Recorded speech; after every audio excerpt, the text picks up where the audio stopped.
les astres.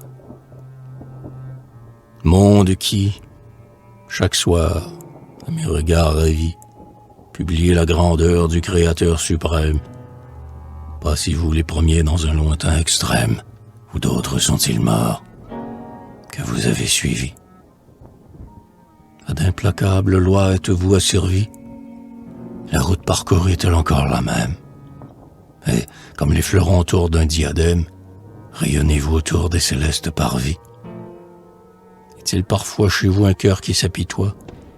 Est-il un gueux qui pleure, un riche qui festoie? Ô mondes éclatants, vos sentiers sont-ils vieux? Nous cherchez-vous aussi dans votre impatience? Direz-vous vos secrets un jour à la science? Ou faudrait-il mourir pour vous connaître mieux?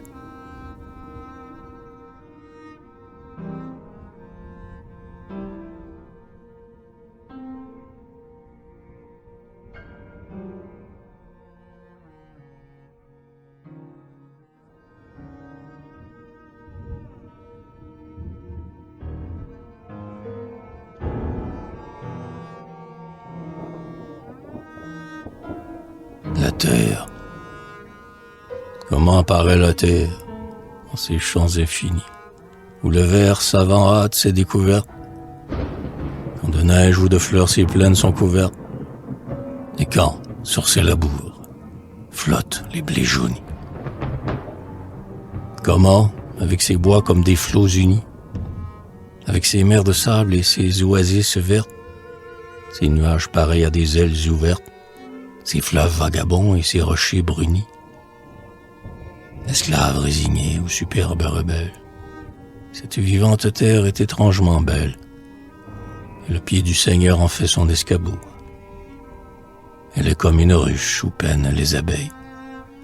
Elle a tous les parfums des célestes corbeilles, tous les chants de l'amour, mais elle est un tombeau.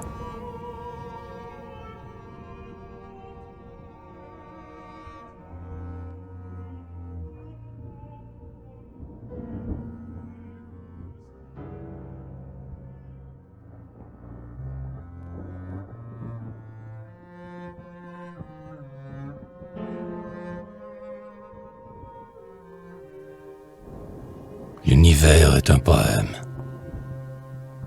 Mystérieux moment où l'on commence à vivre. La matière s'anime à ton souffle, mon Dieu. L'âme qu'elle a reçue est un rayon de feu qui remonte vers toi, prisonnier qu'on délivre. Et la vie est partout. Comme on lit dans un livre, dans le monde insondable, on voudrait lire un peu, pour voir si le travail alterne avec le jeu, et si les cœurs parfois mêlent la flamme au givre. La terre pleure et rit. L'homme ainsi l'a volé. Dès le premier dîner, il se montre goulu et verse le vin pur sur la pomme indigeste.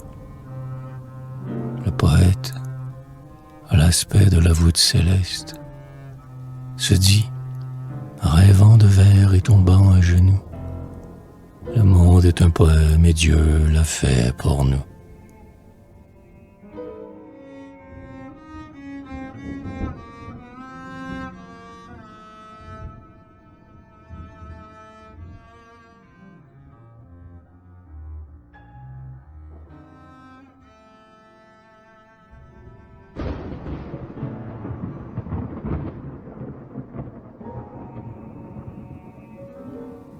À la lune.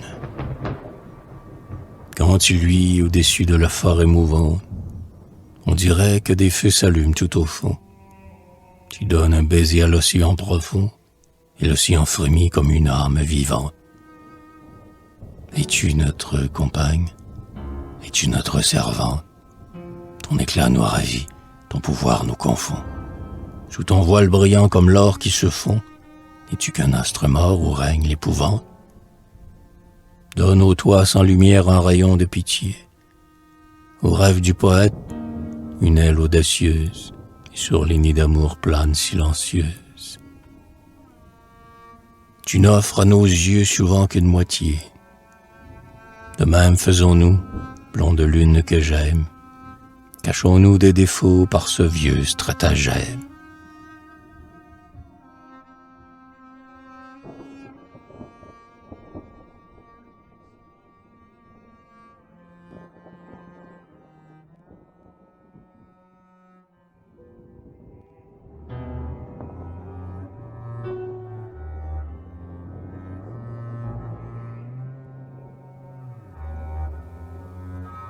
à notre monde, dois-tu n'avoir, un jour, qu'un vol de fainéant, comme un oiseau lassé d'une course inutile?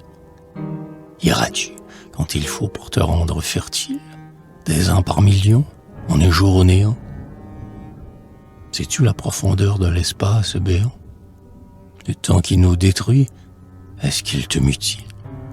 Et la vie et la mort, sur ton champ qui scintille, verront-elles la fin de leur combat géant? Le sourire du ciel ne cesse de descendre sur tes espoirs naissants et sur ta tiède cendre. N'es-tu pas un berceau? N'es-tu pas un bûcher? Soufflez, vent du printemps. Fleurs, versez vos arômes. Nous vivons du mystère, et dans les divins dômes, le rêve de ce monde ira toujours jucher.